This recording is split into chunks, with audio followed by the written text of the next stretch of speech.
बड़े बंगले में 10 झोपड़ियां। सुबह से चल रहा है और बिजली का मीटर ऐसे भाग रहा है जैसे ओलंपिक की रेस हो। सही कह रही हो दीदी। और इस 3.5 एकड़ के बंगले में हम लोग ऐसे रहते हैं जैसे खो गए हो। एक आवाज लगाओ तो गूंज कर वापस आ जाती है। ऊपर के 5 कमरे तो ऐसे बंद पड़े जैसे वहां भूतों का डेरा हो। बस हफ्ते में एक बार बाई झाड़ू मार देती है और फालतू का खर्चा बढ़ता रहता है। दीदी कल ना मैं हिसाब लगा रही थी, माली का खर्च, सफाई वाली का, और ऊपर से ये मेंटेनेंस। हमारी आधी तनख्वाह तो इस ईंट पत्थर को चमकाने में ही निकल जाती है। इतनी देर में काम वाली ऊपर से आवाज लगाती है। अरे तो बड़ी वाली मैडम पता है क्या, ऊपर के कमरे में ना कबूतरों ने अपना घोंसला बना लिया और उसमें बच्चे भी दे दिए। क्या करूं, फेंक दूं क्या? ये लो एक और नई मुसीबत। हाँ फेंक दे और उधर से सफाई भी कर दे। अगर माँ जी आ गई और देख लिया ना तो घर सर पर उठा देगी। हो देखना सुधा, अब माँ जी को कैसे समझाए। हमारे बच्चे तो बाहर पढ़ने चले गए, अब हम 4 लोग और सासू जी। हमें तो बस 3 कमरों की जरूरत है, बाकी के 10 कमरे तो बस मकड़ियों के जाले या फिर पक्षियों के घोंसले पालने के काम आ रहे हैं। उस रात किचन में खाना बनाते हुए सुधा को एक आइडिया आता है। दीदी मेरे दिमाग में एक आइडिया आया है, क्यों ना हम इन खाली कमरों को किराए पर चढ़ा दे। अरे वाह, तूने तो मेरी मुंह की बात छीन ली।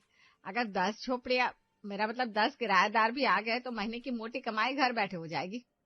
बिल्कुल, कम से कम घर में रौनक भी रहेगी और हमें ये भारी भरकम मेंटेनेंस अपनी जेब से नहीं भरना पड़ेगा। और सासू जी मानेगी क्या? वो तो इस घर को किसी मंदिर की तरफ पूछती हैं। उन्हें समझा लेंगे दीदी, कह देंगे घर खाली पड़ा पड़ा खराब हो रहा है। वैसे भी पतिदेव भी तो पैसों की तंगी का रोना रोते रहते हैं।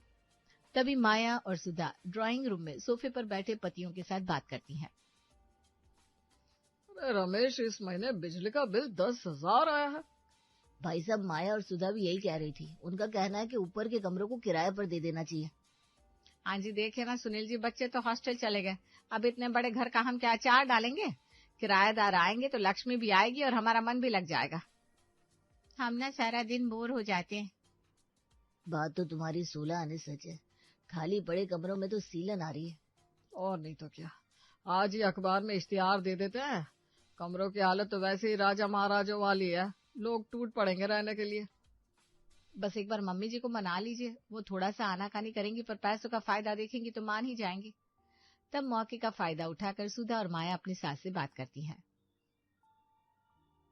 क्या किराएदार? अरे बहू, तुम्हारे ससुर जी ने एक एक पत्थर चुनकर ये महल बनाया था, इसे धर्मशाला बनाना चाहती हो क्या? मम्मी जी धर्मशाला नहीं, हम तो बस इसे सहेजने की बात कर रहे हैं। इतने बड़े घर की देखरेख हमसे नहीं हो पा रही है। माँ, घर खाली तो पड़ा है पर साथ में मेंटेनेंस भी जाता है, बिजली का बिल भी जाता है। और काम वाली बाई तो ऐसा मुंह फाड़ती है कि मैं आपको क्या ही बताऊं। महीने के 15,000 मांगती है सफाई के।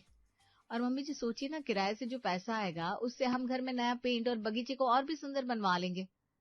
माँ, जो किराया आएगा उससे घर का मेंटेनेंस और ऊपर का खर्चा निकल जाएगा, अपने अंदर की बचत नहीं निकलेगी। आजकल के जमाने में इतना बड़ा घर अकेले संभालना मुमकिन नहीं है। बस 2-4 अच्छे लोग रख लेंगे।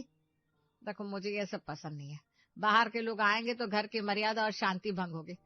पर तुम लोग नहीं मानोगे तो जो जी में आए करो। अब फिक्र मत करो माँ, हम चुन चुनकर अच्छे लोग रखेंगे जो घर को अपना समझकर संभाले। माँ के राजी होने से दोनों बेटे घर के बाहर कमरा खाली है का बोर्ड टांग देते हैं। देखो दीदी, बोर्ड टांगते ही फोन आने शुरू हो गए। कल से तो यहाँ मेला लगने वाला है। घर के गार्डन में बैठकर दोनों बहुएं आपस में बात करती हैं। देख सुधा, बोर्ड लगाए अभी 2 दिन हुए नहीं कि घर के बाहर लाइन लग गई है। मुझे तो लगा था लोग इतनी दूर बंगले में आने से कतराएंगे। अरे दीदी, इतने आलीशान कमरे और इतना बड़ा गार्डन देखकर किसका मन नहीं ललचाएगा।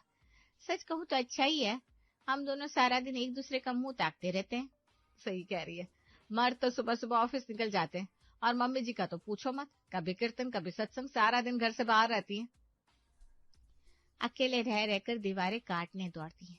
कोई आ जाएगा तो 4 बातें होंगी, हंसी मजाक होगा, कम से कम बोरियत तो खत्म होगी। और नहीं तो क्या।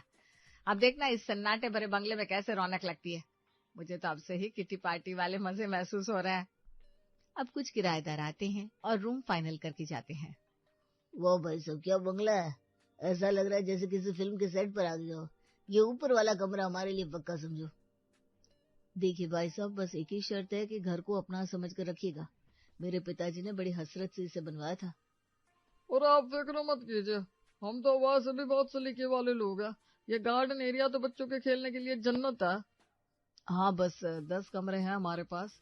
आप लोग अपनी जरूरत के हिसाब से देख लीजिए। किराया महीने की 5 तारीख तक मिल जाना चाहिए। दीदी देखो तो सही, ये तीसरी मंजिल वाली फैमिली कितनी मॉडर्न लग रही है। इनके साथ तो खूब जमेगी हमारी। एक ही हफ्ता बीता था कि घर का नजारा बदल चुका था। किराएदारों ने उसे अब किराए का घर समझना शुरू कर दिया था। सुधा, ये क्या हो रहा है? सामने वाले बरामदे में जो नई वाली किराएदार है, उसने अपनी साड़ियां सुखा दी है। पूरा फाउंटेन ही छुप गया है कपड़ों के पीछे। दीदी मैं भी वही देख रही थी, और ऊपर वाले कमरे के बच्चों ने गार्डन के गुलाब के सारे फूल तोड़कर नीचे बिखेर दिए। अरे वो देखो, वो वर्मा जी के लड़के ने तो सफेद संगमरमर की दीवार पर मारकर से अपनी ड्राइंग बना दी। मेरा तो कलेजा मुंह को आ रहा है। हाय राम, दीदी माँ जी देखेंगी तो घर सर पर उठा लेंगी। हमने तो सोचा था बातचीत के लिए लोग आएंगे, पर इन्होंने तो 1 हफ्ते में ही बंगले की तबाही मचा दी। भागवत की कथा पूरी करके 7 दिनों बाद माँ जी घर आती हैं, और घर का हाल देखते ही उनका दिमाग 7वें आसमान पर चढ़ जाता है। सुनील, रमेश, इधर आओ जरा। देखो इस फव्वारे की क्या हालत कर दी है तुम्हारे इन किराएदारों ने। इसमें साबुन का झाग कहाँ से आया? माँ जी, वो मिश्रा जी के बच्चे इसमें अपने पपी को नहला रहे थे। मैंने मना किया तो बोले बच्चे हैं, थोड़ा एंजॉय तो करने दो। एंजॉय? अरे ये मेरे पति की आखिरी निशानी है, इसे बाथटब बना दिया इन्होंने। और देखो वो घास पर गड्ढे किससे खोदे। माँ, वो दूसरे वाले किराएदार अपनी गाड़ी वहीं खड़ी करते ना। कहते हैं पार्किंग में जगह कम पड़ती है, तो अब उन्हें कैसे समझाऊं? मम्मी जी, हमें क्या पता था रौनक के चक्कर में ये लोग घर का हुलिया ही बिगाड़ देंगे। अब तो हमें ही अपने घर में चोरों की तरह रहना पड़ रहा है। माँ जी अपना सर पकड़ के चुपचाप अपने कमरे में चली जाती है। वो देखती है कि उसके बेटे ने उसका कमरा शिफ्ट कर दिया है। मेरे कमरे में ये लोग कैसे? वो माँ, तीसरी मंजिल वाले किराएदार को आपका कमरा ज्यादा अच्छा लग रहा था, तो हमने ये कमरा उसे दे दिया। उसका किराया भी ज्यादा दे रहे थे। आप हमारे वाले कमरे में आ जाइए ना, वहां पर आपका सारा सामान शिफ्ट कर दिया हमने। माँ जी कुछ कहती, इतनी देर में ऊपर से आवाज आती है। ओ भाभी जी, ये मोटर क्यों बंद कर दिया आपने? अभी तो मेरे 2 बाल्टी कपड़े धोने बाकी है। किराया पूरा लेते हो और पानी में कंजूसी। भाई साहब, सुबह से 4 बार मोटर चल चुकी है। इतना पानी तो हमारे पूरे परिवार को महीने भर में नहीं लगता, जितना आप एक दिन में उड़ा देते हो। देखिए मैडम, हमने झोपड़ी का किराया नहीं दिया है, बंगले का दिया है, तो सुविधा भी बंगले वाली चाहिए। मोटर चलाइए जल्दी। दीदी अब समझ में आ रहा है, बातचीत करने वाले लोग नहीं बल्कि सिर दर्द पाल लिया है हमने। ये तो हमें ही नौकर समझने लगे हैं। अब तो ऐसा लग रहा है जैसे इस बड़े बंगले में हम नहीं बल्कि 10 झोंपड़ियां बस गई है, जहां हर कोई अपनी मन मर्जी चला रहा है। अगले दिन जैसे ही दोनों बहुएं सुबह उठती है तो देखती है कचरे का ढेर एक जगह पड़ा हुआ है। अरे बाप रे, ये क्या नजारा है! सुधा देख जरा, इस विदेशी संगमरमर के फर्श पर किसी ने पान की पीक थूकी है, और यहाँ कचरे की थैलियां किसने फेंकी? और कौन होगा दीदी, वो पहली मंजिल वाले शर्मा जी है ना। रात को पार्टी कर रहे थे और सारा जूठन यहीं फेंक दिया। बदबू के मारे दम घुट रहा है मेरा। और ये क्या, हमारे कीमती झूमर पर किसी का गीला तौलिया लटक रहा है? ये बंगला या किसी सस्ते ढाबे का पिछवाड़ा बन गया है। दीदी अब तो घर से बाहर निकलने में भी डर लगता है। कल मैं सीढ़ियों से उतर रही थी तो वो नए लड़कों का ग्रुप वहीं बैठकर सिगरेट पी रहा था। मना किया तो बोले आंटी हम पैसे देते हैं, अपनी हद में रहिए। आंटी बोला तुझे? हद हो गई। हमने तो सोचा था घर में रौनक होगी, पर यहाँ तो हमें ही अपनी बालकनी में जाने के लिए इन लोगों से इजाजत लेनी पड़ रही है। दीदी क्या आपको भी वही लग रहा है जो मुझे लग रहा है? हाँ। इतनी देर में ही रमेश सुनील को जोर से आवाज लगाता है। भाई साहब, ओ भाई साहब, ये देखिए फव्वारे की मोटर जल गई है। किसी ने इसके अंदर प्लास्टिक की बोतलें और चिप्स के पैकेट ठूस दिए थे। रमेश, मैं तो तंग आ गया हूँ। सुबह से 4 बार बिजली का फ्यूज उड़ चुका है। हर कमरे में इन्होंने हीटर और ओवन लगा रखे, वायरिंग जवाब दे रही है।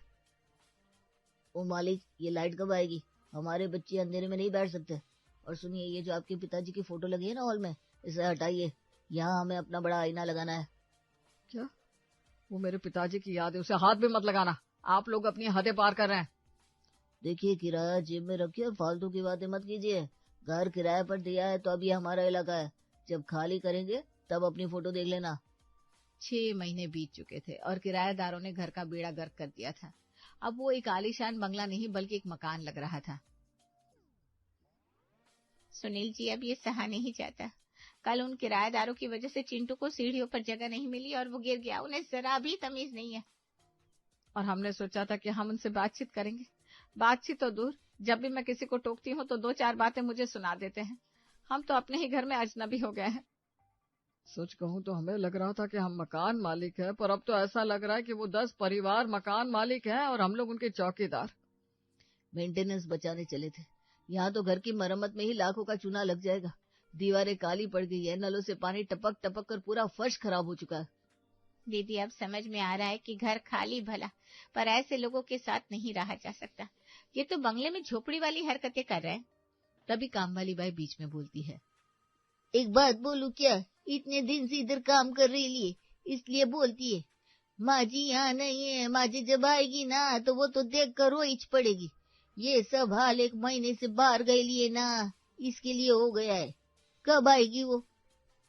अरे माँ तो आज रात को ही आ रही है। सुनील रात को माँ को स्टेशन से लेकर आता है। माँ जी घर जाकर सो जाती है और अगले दिन सुबह उठते ही, ये क्या कर दिया तुम लोगों ने इस घर का हाल?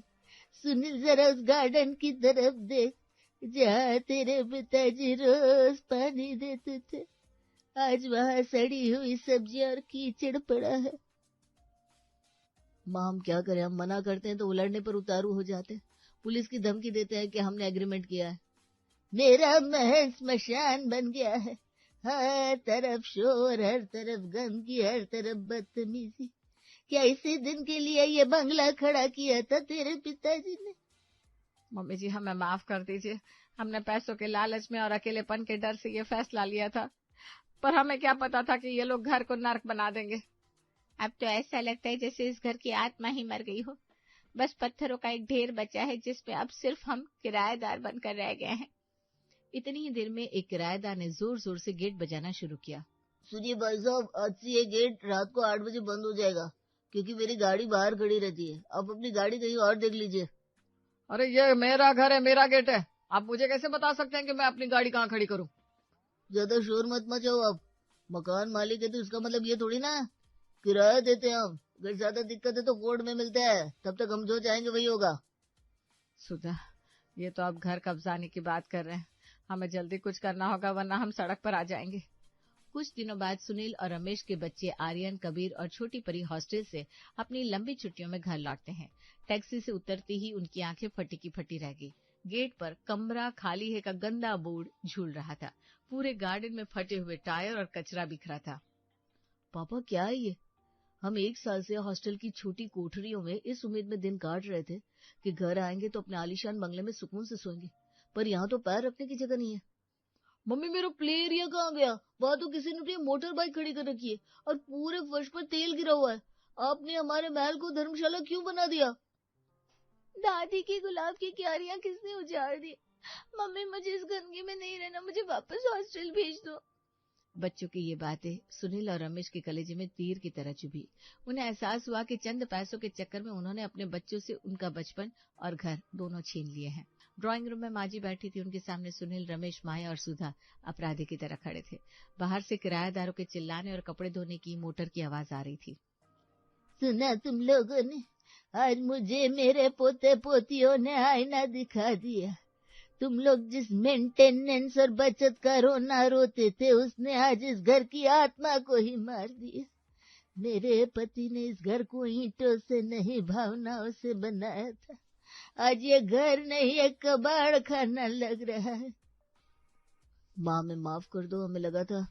चुप रहो, बहुत सुन लिया तुम्हारी दलीलों को। मुझे नहीं पता तुम एग्रीमेंट तोड़ोगे या पुलिस बुलाओगे, पर मुझे आज इन किराएदारों से छुटकारा चाहिए। मैं जब तक जिंदा हूँ ये पूंजी वैसी ही रहेगी जैसी वो छोड़ कर गए थे।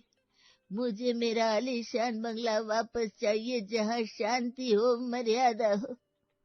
मम्मी जी पर वो किराएदार तो धमकी दे रहे हैं कि वो कोर्ट जाएंगे। उन्हें मैं देख लूंगी, तुम बस उन्हें निकलने का नोटिस दो। अगर आज कदम नहीं उठाया तो कल हम अपने ही घर के बाहर खड़े होंगे। तब सुनील और रमेश हिम्मत जुटाकर सभी किराएदारों के पास जाते हैं। घर में भारी हंगामा होता है। अरे भाई सब ऐसे कैसे निकाल दोगे? हमने एग्रीमेंट किया है। भाई साहब, एग्रीमेंट की शर्तें आपने तोड़ी है, दीवारें खराब की, शांति भंग की और हमारे पिताजी का अपमान किया। ये लीजिए अपना एडवांस और हर्जाना, पर आज शाम तक हमें हमारा घर खाली चाहिए। हमारे बच्चे घर आए और उनके पास सोने की जगह नहीं है। शुरू में तो किराएदार बहुत चिल्लाए, लेकिन जब उन्होंने देखा कि पूरी फैमिली, यहाँ तक कि बच्चे और माँ जी भी एक साथ खड़े हैं, तो उनके पैर उखड़ गए। एक एक करके ट्रकों में सामान लदने लगा। शाम होते होते घर का वो भारी शोर थम गया, लेकिन पीछे छोड़ गया था दीवारों पर दाग, टूटे हुए नल और उजड़ा हुआ बगीचा। हे भगवान, इन्होंने कितनी गंदगी की है। इसको तो दोबारा से पेंट और रिनोवेट करना होगा। अरे बड़ी मालकिन, छोटी मालकिन, घर किराए पर दोगे तो यही चाल होगा ना। अपना घर अपना होता है और आपका तो महल है। आप लोगों ने जानबूझकर अपना घर का बर्बादी करवाया। सही कह रही हूँ। अगले 1 महीने तक घर का काम चला। सुनील और रमेश ने अपनी जमा पूंजी निकालकर घर को फिर से पेंट करवाया। भाई और बच्चों ने मिलकर बगीचे की सफाई की। अब मुझे मेरे पति का घर दोबारा मिल गया है। आज के बाद जब तक मैं जिंदा हूँ इसे किराए पर मत चढ़ाना। अरे माँ जी, आपके जिंदा रहने तक और आपके जाने के बाद भी हम ये गलती कभी दोबारा नहीं करेंगे। हाँ माँ जी, हमें अकल आ गई है। ऐसा लग रहा था जैसे हम अपने ही बंगले में किराएदार हो।